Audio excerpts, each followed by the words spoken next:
Dans cette vidéo, on va faire une situation de problème typique sur les vecteurs.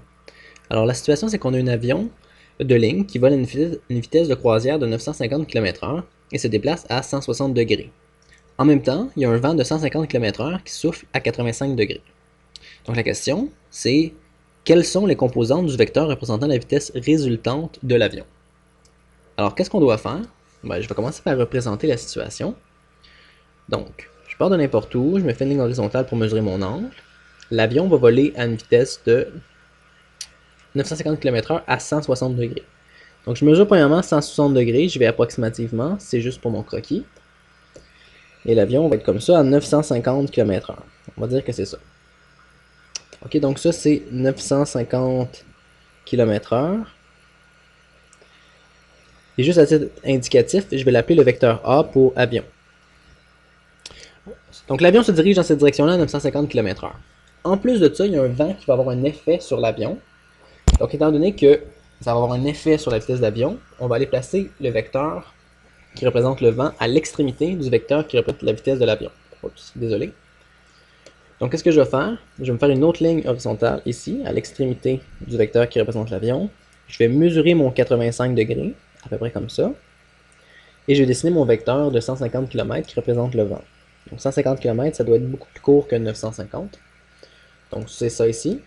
Je vais l'appeler vecteur V. Et lui, ici, est à 150 km/h. Donc l'avion se dirige comme ça ici. Il y a un vent qui pousse par là. Alors le vecteur résultant, qui va représenter la vitesse et l'orientation réelle de l'avion, je vais le faire en pointillé pour faire un petit peu mieux, c'est celui-là ici. C'est celui qui part de l'extrémité, l'origine du premier vecteur et qui se rend jusqu'à l'extrémité du dernier vecteur. Donc, je ne sais pas si vous remarquez, son orientation va avoir un petit peu diminué. Ça va être moins de 160 degrés selon notre dessin. C'est le vent qui va avoir dévié l'avion de sa trajectoire. Et on voit aussi que la flèche elle va être un petit peu plus longue que que le vecteur qui représentait l'avion. Donc nécessairement, vu que la flèche est plus longue, l'avion devrait aller plus vite. Donc le vent va avoir pour effet de dévier l'avion et augmenter sa vitesse. Alors si je veux répondre à la question A, qu'est-ce qu'on doit faire pour trouver le vecteur résultant, les composantes du vecteur résultant? Qu'est-ce qu'on doit faire, c'est considérer chacun des vecteurs séparément. On va considérer le vecteur A et le vecteur V séparément. Et après ça, on va trouver les composantes du vecteur R, ici, qui est le vecteur résultant. Donc, premièrement, je vais essayer d'exprimer le vecteur A à l'aide de ses composantes. Alors, je vais chercher les composantes du vecteur A. C'est quoi sa composante en X, c'est quoi sa composante en Y. Donc, qu'est-ce qu'on fait? En fait, on se sert des formules. Je vais vous rappeler les formules, je vais les écrire juste ici. La composante en X de n'importe quel vecteur, c'est la norme du vecteur fois cos de son orientation. Et la composante en Y de n'importe quel vecteur, c'est la norme du vecteur fois sin de son orientation. Donc, si je vais ici, dans le cas du vecteur A, je vais me laisser un petit peu plus de place. Dans le cas du vecteur A, qui représente la vitesse de l'avion, bon, ben, la composante en X, c'est la norme du vecteur, et bien c'est 950, parce qu'il va à 950 km/h, fois cos de l'orientation, qui est 160. Si je calcule ça sur la calculatrice, ça donne approximativement moins 892,71 km/h. Alors, c'est la composante en X du vecteur A, je vais l'écrire tout de suite ici, moins 892,71. La composante en Y, même principe. On prend l'autre formule, c'est 950, la norme du vecteur, fois sin cette fois-ci, de son orientation, qui est 160 degrés.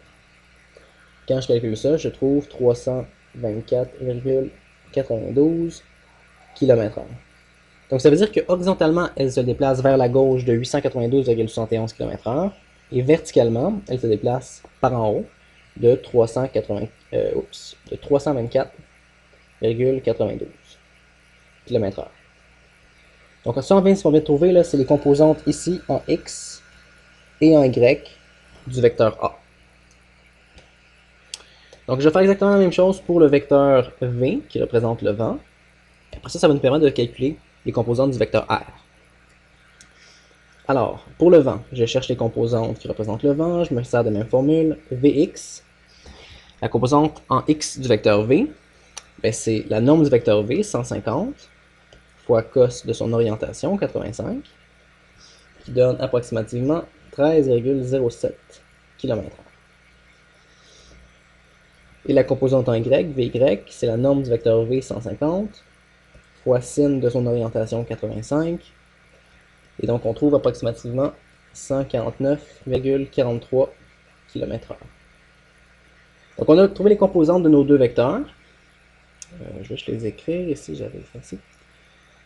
Ok, donc en X, le vent c'est 13,07 et en Y, c'est 149,43. Donc ce qu'on vient de trouver ici, c'est les composantes en X de notre vecteur, c'est ça ici. Composante en X du vecteur V. Et tantôt on a trouvé les composantes en X du vecteur A. Étant donné que les vecteurs sont placés en tête à queue, c'est-à-dire que l'extrémité du premier vecteur devient l'origine du suivant, mais c'est une addition de vecteurs. Ce qu'on fait ici, dans le fond, là, ce qu'on faisait, c'était V, oups, je vais l'écrire comme ça, désolé, A plus V, c'est-à-dire la vitesse de l'avion plus la vitesse du vent, donne le vecteur résultant qui représente la vitesse réelle de l'avion. Donc pour trouver le vecteur résultant, il suffit de faire l'addition. Alors c'est ce que je vais faire, je vais effacer ça ici. Je vais faire un petit tableau et on va faire l'addition vectorielle de notre vecteur A plus notre vecteur V. Et comme ça, on va trouver les composantes du vecteur R, qui est la première question. Donc nous, on va faire V plus, je vais l'écrire dans l'ordre. Nous, on va faire A plus V, qui va nous donner le vecteur résultant R. Alors si je vais, on a X, Y. La composante X du vecteur A, c'est moins 892,71. En Y, c'est 324,92. Vecteur V, c'était 13,07. 149,43. On additionne les composantes en X ensemble, on obtient moins 879,64. Et les composantes en Y ensemble, et on obtient 479,35. Donc on vient de trouver les composantes de notre vecteur R, c'est-à-dire que la flèche en pointillé ici, c'est composantes. Je le dessine en rouge pour l'illustrer. Le dessin commence à être assez chargé. Donc si je le fais en rouge, les composantes qu'on vient de trouver, c'est ça ici. C'est-à-dire comment que l'avion se déplace horizontalement, moins 879,64, et verticalement, 479,35. Donc ça c'est la réponse à la question A. Quelles sont les composantes du vecteur représentant la vitesse de l'avion? Eh bien c'est ça ici. La question B, c'est quelle est la vitesse et l'orientation résultante de l'avion? Si on veut la vitesse, c'est qu'on veut la longueur de la flèche. Si on veut l'orientation, c'est qu'on veut, je vais le faire en rouge aussi, ici, on veut l'orientation réelle de l'avion. Donc on va chercher la norme du vecteur R et son orientation. Alors, question B, ça c'était la A. Question B, si je cherche la norme du vecteur R, c'est la même formule que d'habitude. C'est la composante en X au carré plus la composante en Y au carré.